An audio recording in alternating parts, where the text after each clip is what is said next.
ኮፒራይትን ባለቤትነት ማለት ነው አይደለ? ባለቤትነት ማለት አሁን ለምሳሌ አንድ ሰው ቤት ሲሰራ ያ ቤት የሱ ባለቤትነት ነው። ሄደ ኪራይ ሳትከፍል ቤቱ አትኖርም አይደል? ባለቤቱ ነው። ስለዚህ ይሄ ቁስ ያልሆኑ ነገሮችም ላይ እንደዚህ አይነት ባለቤትነት አለ። ሰው ኮፒራይት ማለት የዛ ሙዚቃ ባለቤት ማን ነው? ያንን ሙዚቃ ለመጠቀም ከፈለክ ያንን ሰው ማስፈቀድ አለብህ፣ መክፈል አለብህ። በቤት ኪራይ እንደምትከፍለው አስበውና በጣም አቢዩዝ እየተደረገ ነው። ያንን ነገር እውቀትን ከማሳደግ ጋር የህዝቡን የተያያዥነት የሚሰሩ ስራዎች ቢደረጉ ይሄን ችግር ታክል ማድረግ እንችላለን ብዬ አስባለሁ። ከረንትሊ ባለው ሁኔታ ግን ያ እውቀት እስከሌለ ድረስ ኢንፎርስ ማድረግ እንችላለን ብዬ አላስብም።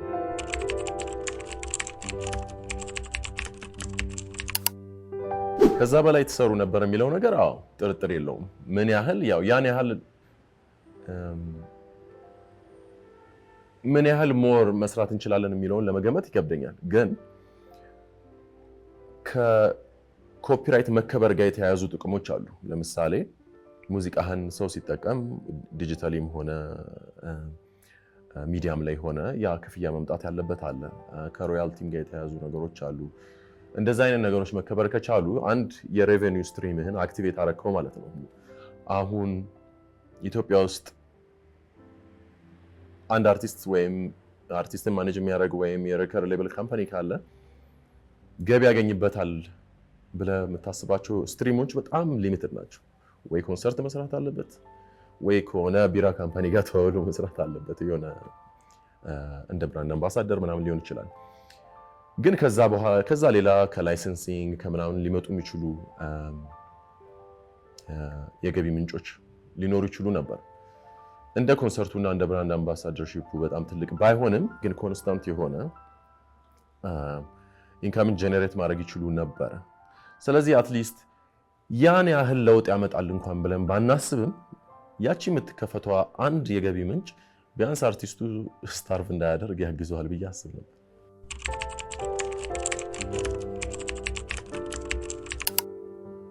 ከምን የመነጨ እንደሆነ አላውቅም። ምክንያቱም ይሄን ፓይረሲ ሲሰሩ ራሱ ለነሱ የገቢ ምንጭ እየፈጠሩ ነው ማለት በጣም ይከብደኛል።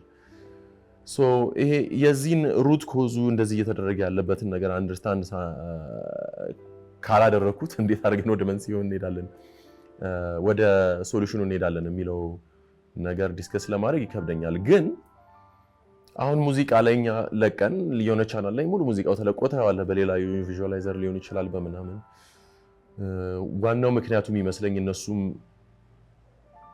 ፎሎወሮችንም ይሁን ሊገሊ እንትኑ እንደሌላቸው ያውቃሉ። ሊገሊ ራይቱ እንደሌላቸው ያውቃሉ። ግን ድንገት እንግዲህ ያ ሙዚቃ ሰርች ሲደረግ የእነሱም ቻናል ይመጣና ያንን ቻናል ሰብስክራይብ ሰው እንዲያደርግና እያደገ እንዲሄድ ለማድረግ አስበው የሚሰሩት ነገር ይመስለኛል። ግን አሁን ዲጂታል ኤጅ ላይ ያለ ነው። ሲዲ ካሴት ምናምን የሚባል ነገሩ እየቀሩ ስለሄዱ ስለዚህ ከዚህ ከፓይረሲ ጋር የተያዙትን ነገሮች ችግሮች ሶልቭ ለማድረግ ቀላል ይመስለኛል። ምክንያቱም አሁን ኤአይ አለ፣ ቦቶች አሉ ምናምን። አንድ ሰው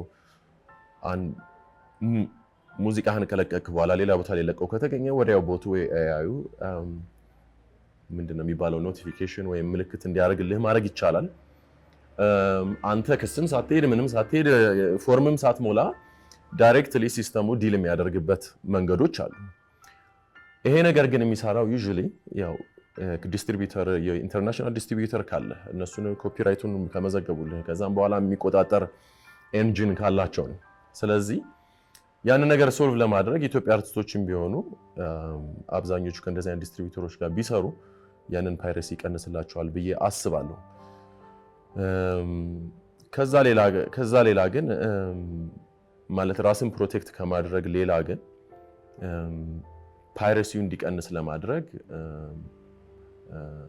የተለያዩ ካምፔኖችን ከሚዲያ አካሉና ከገቨርንመንት አካሉ ጋር ተነጋግረው የሙዚቃ ኢንዱስትሪ ላይ ያሉ ሰዎች የሆነ መላ ቢፈጥሩለት ጥሩ ነው ብዬ አስባለሁ።